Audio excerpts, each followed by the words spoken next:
All right, ladies and gentlemen, we're live here in downtown Ottawa. We just finished a press conference with Daniel Bulford here on the left, ex-RCMP and ex-Trudeau security detail, Vincent Gircys, an ex-Ontario provincial police officer, and Eddie Cornell, a Canadian Armed Forces veteran.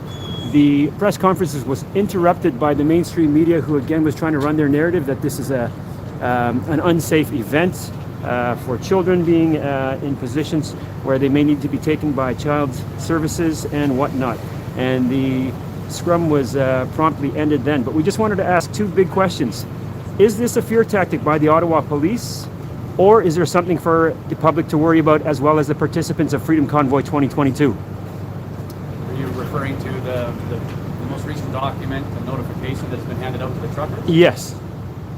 I strongly believe it is another intimidation tactic. We've seen an interim chief come in and with using strong language about a deliberate plan to end the occupation.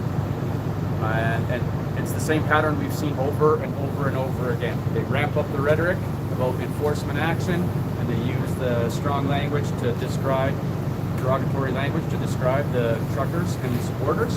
And then they might follow that up with a low-level police action. But in the meantime, it elevates everyone's stress level and anxiety about this being it, that the hammer is about to fall. The federal government is going to deploy or mobilize police on a mass scale to clear out the entire protest and make mass arrests. So I suspect it's another repeat of the same variant, just like similar to the COVID variants. It's a repeat. Every time everyone starts to feel a level of comfort, like, okay, we're going to be all right, they repeat the cycle. So I strongly believe it's another part of their, another step in their psychological strategy. So in essence... And I concur with that as well, and our legal team concurs with that. There's no legal authority behind it. And in essence, would you say then it's safe for families and supporters to come back up this weekend again to support the Freedom Convoy 2022? Absolutely. Yep. My family has been downtown multiple times, and including my own children, and I have no safety concerns for my kids. The safety concern that I have is the actions of the police. Right. I feel the greatest threat to our children is the current government strategy. So we've noticed a marked decrease in the number of police officers on the ground Monday and Tuesday. Do you think that's just respite and days off? I think the simplest solution is what I usually like to lean toward. So with the lower crowd numbers, they don't need the same police presence. And yes, for sustainability, they probably need to rotate people first. Okay. And do you know the morale of the truckers right now? Are they feeling any worry? They are unflinched. They are dug in. They are very, very determined that there's nothing more important than their freedom and the fundamental principles of democracy that are being very quickly eroded across Canada. And they're not just here for themselves. They're here for all Canadians. All Canadians. Have you noticed any truck driver who left because of this threat, or because their account bank has been froze, or their license has been pulled? Some trucks have left, have cycled through. Some just logistically need to go for whatever reason, and new trucks come in. But there's quite a few new trucks and convoys coming this way. So we ask all Canadians at this time, at this juncture, to support this cause, to support this. We do not want to lose our democracy and our freedoms, and this is all about that. You don't need a truck to be here. Just bring yourself, bring your friends, bring your family, and have a good time while you're here. And your bouncy castles. And your bouncy castles, yes. And bring your hockey sticks, because we're going to have some hockey going on. As retired RCMP and OPP, do you think it was necessary to deploy the Emergency Act against the convoy? No, absolutely not. In my mind, there's absolutely no action from within the Freedom Convoy that would justify invoking the Emergencies Act. None. We're not familiar with what's going on elsewhere in the province or the country, other than what we see on the news. What other people are doing and how that might affect that is its own initiative. But here, this is peaceful. we have the right to have a peaceful protest, and that's exactly what's happening. It's very organic as well. I would, just one thing I would like to note, when we are inviting Canadians, please come and grow the support base.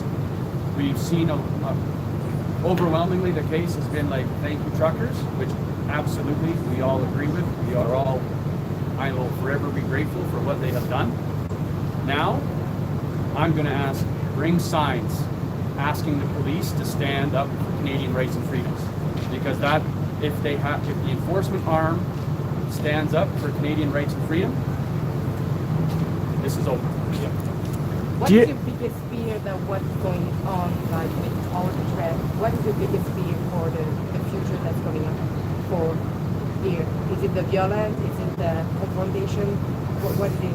It's our government and its response to this process. That is very, very fearful and troubling. And as a Canadian of 61 years of age, I have never experienced anything like this in my lifetime.